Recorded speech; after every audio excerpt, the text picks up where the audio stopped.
Long years ago, we made a tryst with destiny. The time comes when we shall redeem our pledge, not wholly or in full measure, but very substantially. At the stroke of the midnight hour, when the world sleeps, India will awake to life and freedom.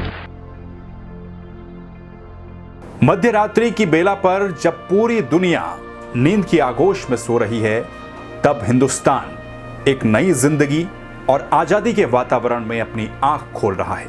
15 अगस्त सन 1947 को यानी कि आजादी के दिन council hall में पंडित जवाहरलाल नेहरू का यह भाषण, भारत की आजादी वाला दिन और महात्मा गांधी। इस प्रोग्राम में आज हम आपको बताएंगे कहानी उस दिन की जिस दिन भारत आजाद हुआ था और महात्मा गांधी के उस प्रयोग की जो उन्होंने भारत में किया और जिसकी वजह से दुनिया में महात्मा गांधी को जाना गया।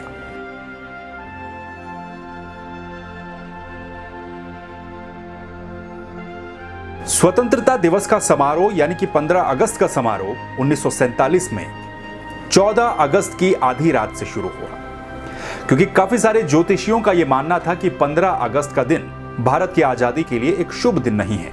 इसीलिए ठीक आधी रात से कुछ घंटे पहले इस समारोह को शुरू कर दिया गया।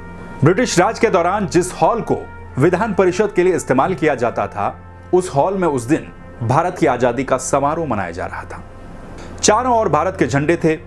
उस हॉल में जिन फ्रेम पर उस दिन से कुछ रोज पहले तक ब्रिटिश वायसराय और ब्रिटिश गवर्नर जनरल की तस्वीरें सजी होती थी, उन फ्रेम पर उस दिन भारत का तिरंगा सज रहा था। उस दिन आजादी के समारोह की शुरुआत वंदे मातरम के साथ हुई। आजादी के जश्न में उस दिन भाषण देने वाले मुख्य रूप से 3 वक्ता थे। चौधरी खलीका जाम, जिन्हें भारत के मुसलमानों का प्रतिनिधि चुना गया था, डॉक्टर सर्वपल्ली राधाकृष्णन, जो कि एक महान दार्शनिक थे, और तीसरे वो थे जो उस दिन आकर्षण का सबसे बड़ा केंद्र थे। हर कोई उनको देखना चाहता था क्योंकि वो भारत के पहले प्रधानमंत्री बनने वाले थे, पंडित जवाहरलाल नेहरू।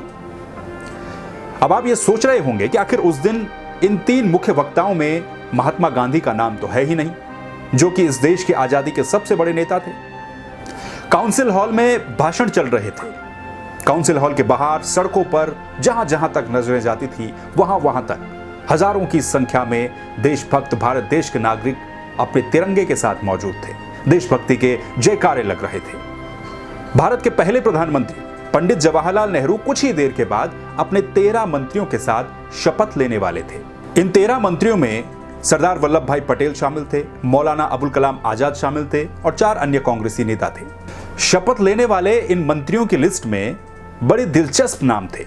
इसमें 2 ऐसे व्यक्ति थे जो कि कारोबारी जगत का प्रतिनिधित्व कर रहे थे, एक सिख समुदाय का प्रतिनिधित्व कर रहा था, और 3 बड़े नाम जो इस लिस्ट में बड़े दिलचस्प थे, वो 3 ऐसे व्यक्ति थे जो जन्मजात कांग्रेस विरोधी रहे। इनमें से एक थे R.K. षणमुगम शेट्टी, जो कि वित्त मामलों के बहुत अच्छे जानकार माने जाते थे।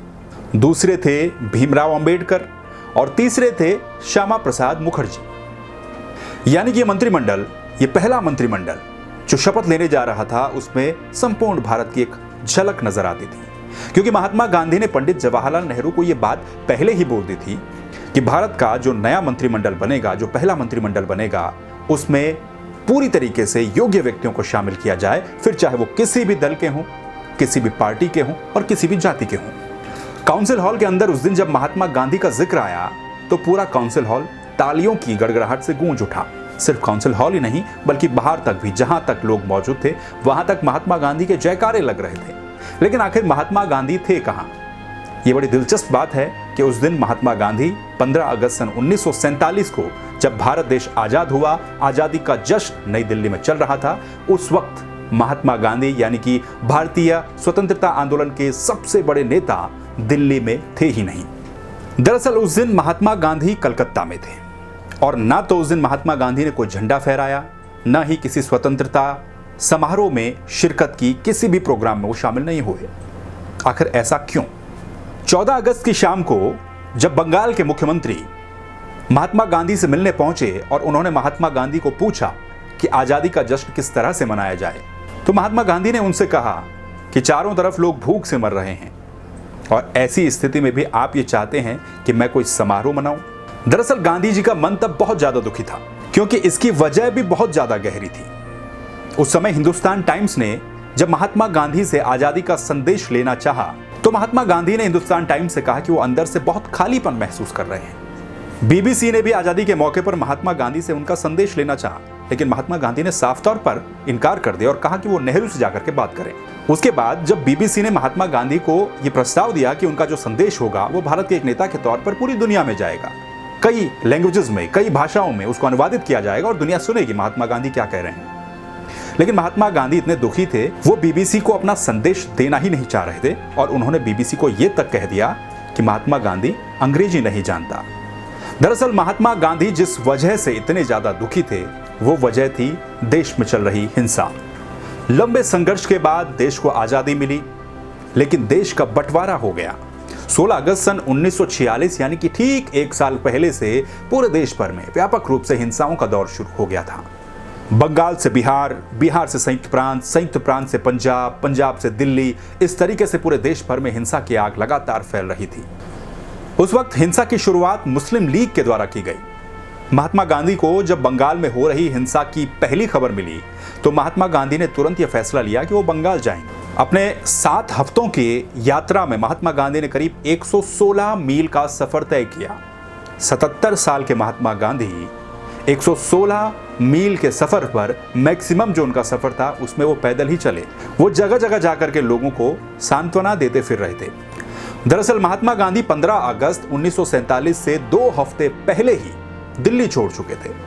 महात्मा गांधी सबसे पहले जम्मू कश्मीर गए, वहां से वो ठीक 13 अगस्त को बंगाल पहुंचे।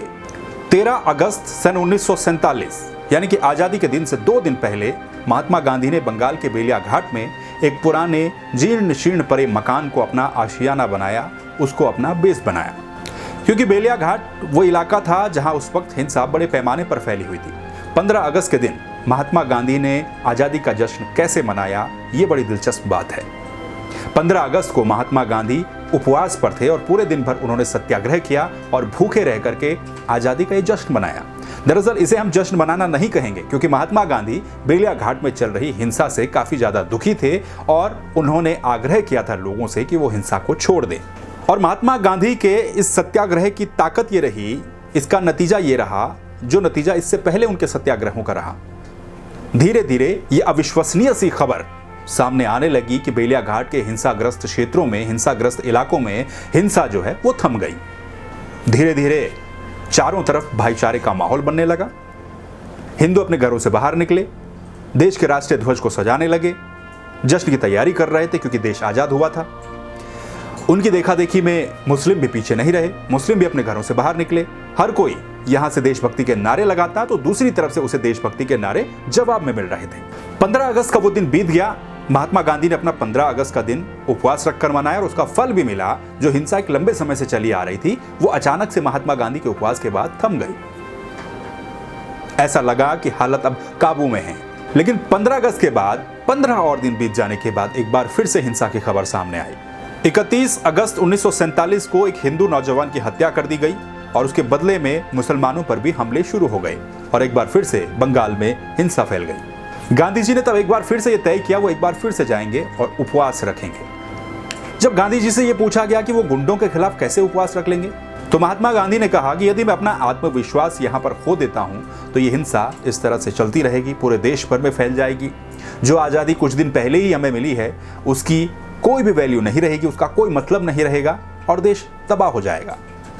फिर उनसे यह पूछा गया कि अगर इस हिंसा में आप ही ना रहे तो?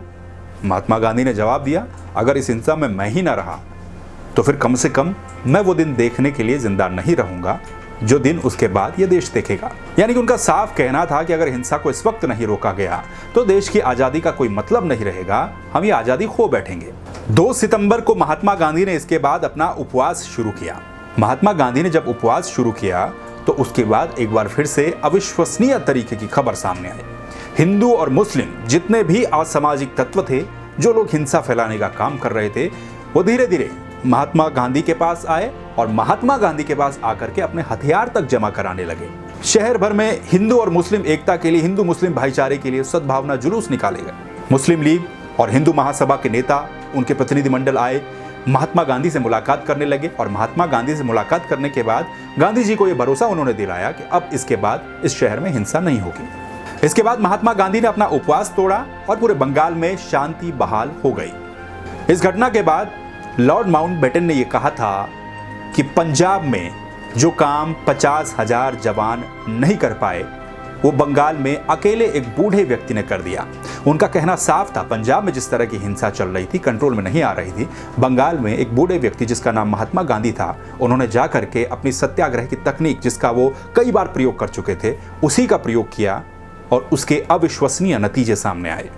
यहां तक कि हमेशा महात्मा गांधी की निंदा करने वाला कलकत्ता का अंग्रेजी अखबार स्टेट्समैन, उसने भी इस पूरे मामले में महात्मा गांधी की तारीफ की।